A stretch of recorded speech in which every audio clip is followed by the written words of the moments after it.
सगळ्यांना, गाका ब्लॉग्स मध्ये तुमचं पुन्हा एकदा स्वागत आहे। आज मी तुम्हाला एका अशा ऍक्टिव्हिटी बद्दल सांगणार आहे ज्याने मला पर्सनली ग्रो करायला खूप मदत केली आहे। Time management and team building सारखे महत्त्वाचे स्किल्स शिकवलेत आणि असे फ्रेंड्स आणि अनुभव दिलेत जे मला आयुष्यभर लक्षात राहतील। मी बोलतेय हायस्कूल मार्चिंग बँड बद्दल।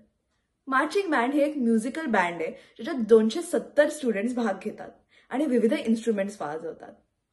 याच बरोबर कलर गार्ड नावाचा एक डान्स फॉर्म आहे ज्याच्यात विविध झेंडे आणि प्रॉप्स घेऊन या लाईव्ह म्युझिकवर परफॉर्म केलं जातं। वेगवेगळ्या शाळा इव्हेंट्समध्ये भाग घेतात आणि त्यांचे आपापसात कॉम्पिटिशन असते। तर मी आज तुम्हाला घेऊन चाललीये माझ्याबरोबर एका अशाच कॉम्पिटिशनला, जी कॅलिफोर्नियातील LA मधल्या एका शाळेत आहे। ही आमची पहिली ओव्हरनाईट कॉम्पिटिशन आहे, त्यामुळे मी खूप एक्सायटेड आहे आणि चला बघूया या कॉम्पिटिशन मध्ये नक्की होतं काय। हॅलो, आज आहे माझी शाळेची ट्रिप, त्यामुळे आम्ही कॉम्पिटिशनसाठी आज LAला जाणार आहे। तर आम्ही बसेसमधून जाणार आहे आणि आमची बस निघते 7 वाजता आणि आता 6:30 वाजले, त्यामुळे पटकन आवरून मला पोचायचं आहे। सो गेट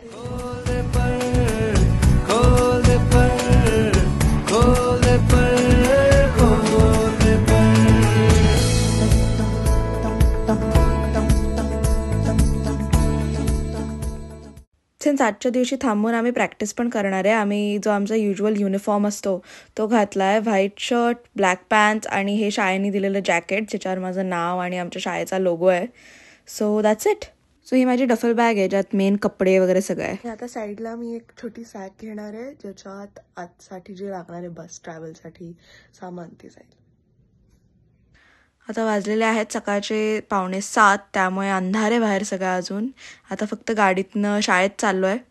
आम्ही सगळे असे उभे राहतो म्हणजे त्यांना काउंटिंग वगैरे करता येईल आणि आता आम्ही निघणार आहे। सो जे सगळं लगेज आहे ते लोड केलेलं आहे आणि आम्ही बसमध्ये बसलेलो आहोत। आहे अजून थोडं तरी आता लाईट यायला लागलाय, त्यामुळे बट या हम चले बहारों में गुनगुनाती राहों में धड़कने भी तेज है अब क्या करें। सो आता आम्ही पोहोचलेलो आहोत त्या एका नवीन शाळेमध्ये जे बेकर्सफील्डमध्ये आहे। तिथे आता आम्ही प्रॅक्टिस करणार आहोत फॉर 3 आवर्स। सो ही जी एक नवीन शाळा आहे त्याच्या ग्राउंडवर आम्ही प्रॅक्टिस करणार आहे। आम्ही इक्विपमेंट वगैरे सगळं आणलं आहे आमचं आणि इथे आम्ही आता कोचेस यायची वाट बघतोय आणि तोपर्यंत असंच टाइमपास करतोय आमच्या इक्विपमेंट। हॅलो, सो आमची जी प्रॅक्टिस होती ती आता झालेली आहे आणि आता आम्ही परत बसवर बसलोय। तर आता ते आम्हाला डिनरसाठी घेऊन चाललेत। डिनरसाठी त्यांनी बरेच असे रेस्टॉरंट असलेलं एक ब्लॉक शोधला आहे आणि त्याच्यात त्याची लिस्ट दिली आहे की आम्हाला I guess Arby's, Wendy's, Panda Express, Chipotle, Subway आणि मॅकडॉनल्ड्स असे सगळे आहेत आणि दॅट्स द प्लॅन। तिथे मला जिथे हवं इट्स लाईक फूड कोर्ट जसं असतो आपला तसं, आणि तुम्हाला जे हवं ते तुम्ही घेऊ शकता। तो ओनली प्रॉब्लेम इज लाईन्स खूप मोठ्या असतात, त्यामुळे तुम्हाला खायला गाडीत बसायला लागेल प्रॉब्लेम।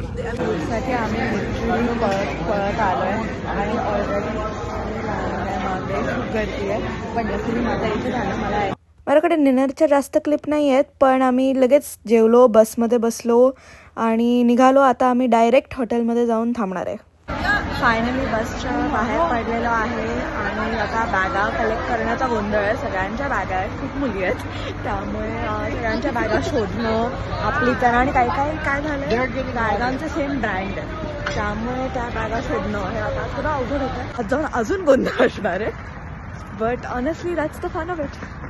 फायनली चालून खूप छान वाटतंय।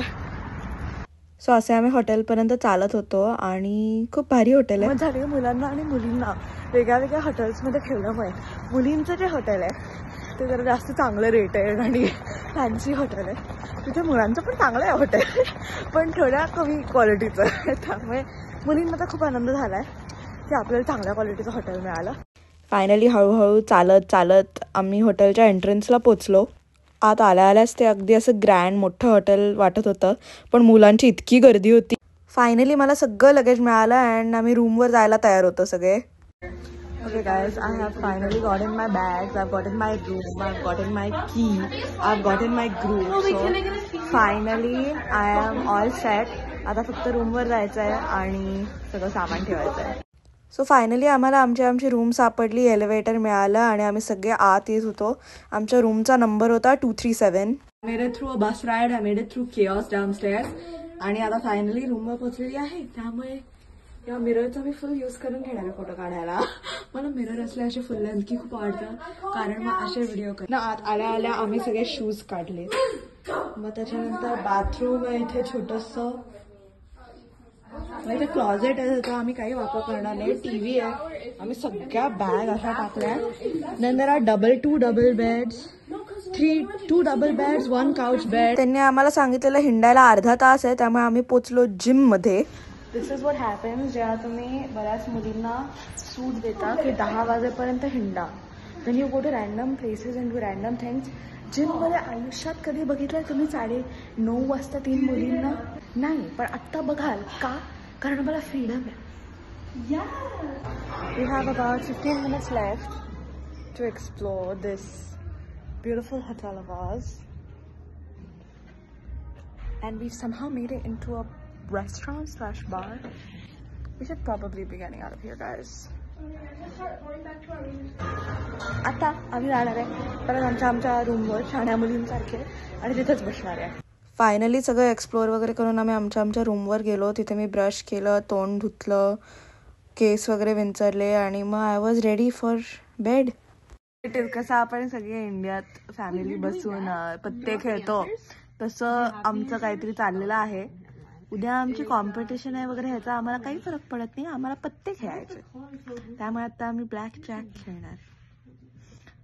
हे जेव्हा तुमच्याकडे काही पॅरेंटल रिस्ट्रिक्शन वगैरे नसतात, आम्ही आता निवांत 11 वाजता शुगर खातोय, चॉकलेट खातोय. Okay, so I decided since we are staying up till like 12 anyway, why not make good use of time? So I did put on my face mask. Okay, so the first day is finally over. 12 वाजले आणि आम्ही आत्ता झोपतोय, पण मी बसमध्ये खूप वेळ झोपली आहे, त्यामुळे आय होप चालून जाईल. So good night, I see you tomorrow for a full day. One eternity later. Okay, so ज्या लोकांनी हे एक्सपेक्ट केलेलं की काल रात्री आम्ही वेळेवर झोपू,